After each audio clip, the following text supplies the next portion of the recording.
علی محمد خان صاحب، اڈیالہ جیل راولپنڈی کا ایک ڈپٹی سپرنٹینڈنٹ تھا، اس پر الزام ہے کہ جی وہ عمران خان صاحب کے ساتھ اس کے بہت قریبی تعلقات تھے، وہ ان کو فیسیلیٹیٹ کرتا تھا، اس کو ہٹا بھی دیا گیا، اس کو حراست میں بھی لے لیا گیا. لیکن مجھے جو آپ کی کہانی پتہ ہے اڈیالہ جیل کی، تو وہاں پہ تو بڑی سختی تھی. آج آپ ہمیں یہ بتائیں کہ اڈیالہ جیل میں کیا یہ پاسبل ہے کہ ڈپٹی سپرنٹینڈنٹ جو ہے وہ کسی قیدی کو فیسیلیٹیٹ کر سکے؟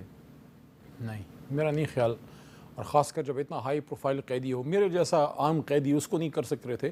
میں یہ اکنالج کروں گا کہ وہ مطلب عزت والے آدمی تھے. ڈپٹی سپرنٹینڈنٹ اکرم صاحب کی بات کر رہے ہیں. ڈیسنٹ اکرم صاحب آپ کے زمانے میں بھی تھے؟ جی، ڈیسنٹ آدمی تھے، لیکن کوئی سختی تو تھی ہم پہ. میں تو ایک دفعہ تو کوئی 40 گھنٹے سے زیادہ، 50 گھنٹے کے قریب میں سالٹری کنفائنمنٹ والے اس میں ڈیتھ سیل جو ہوتا ہے جس کو اس میں، لیکن وہ میں نہیں کہتا کہ ان کا کوئی دوش ہے، ان پہ اوپر سے پریشر ہوگا جو بھی تھا.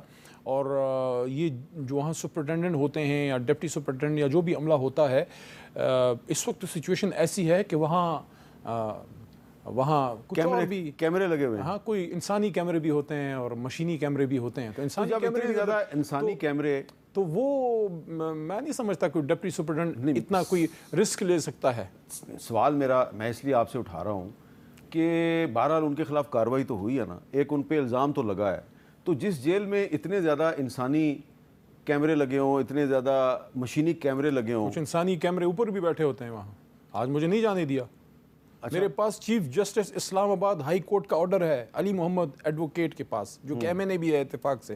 مجھے آج اپنے لیڈر سے ملنے نہیں دیا. چیف جسٹس کے حکم کی یہ حیثیت ہے اڈیالہ جیل میں. اچھا، تو آپ کو نہیں ملنے دیا؟ نہیں. اچھا، تو مجھے آپ بتائیں، کیا ایک سپرنٹینڈنٹ جیل یا ڈپٹی سپرنٹینڈنٹ جیل کی اتنی ہمت ہو سکتی ہے کہ چیف جسٹس کے فیصلے کو نہ مانے؟ کیا پریشر ہے ان پہ؟ کون ہے یہ انسانی کیمرہ کس کا ہے؟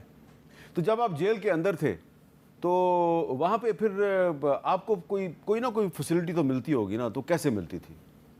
جیل کا کھانا آتا تھا بس، اور چکی میں ہوتے تھے. اور ایک نہیں، کبھی کبھی آپ کو کوئی کتاب پڑھنے کے لیے مل جاتی تھی؟ کتاب میں قرآن ہی پڑھتا تھا، اور وہ میں نے وہاں سے ہدیہ کرایا تھا لائبریری سے. آج بھی میرے پاس وہی قرآن ہے. باقاعدہ اجازت ساتھ لے کے گیا تھا. 27 مئی اڈیالہ جیل 2023 اس پہ لکھا ہوا ہے. ایک چیز البتہ اڈیالہ جیل کی یاد مجھ سے کبھی نہیں بھولے گی، جو مجھے پہلے نہیں پتا تھا کیونکہ اندھیرے میں لے کے گئے تھے، پھر جیلم سے بھی اندھیرے میں لے کے آئے.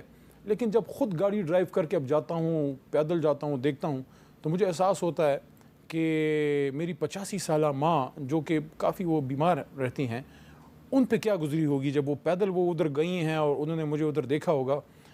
تو دیٹ واز، یعنی زندگی والد صاحب کی فوتگی پہ اتنا دکھ نہیں ہوا جتنا اپنی ماں کو جیل آتے دیکھا کہ یار ہم کوئی دہشت گرد تو نہیں ہیں. کیا پاکستان سے محبت اتنی بڑی سزا ہے؟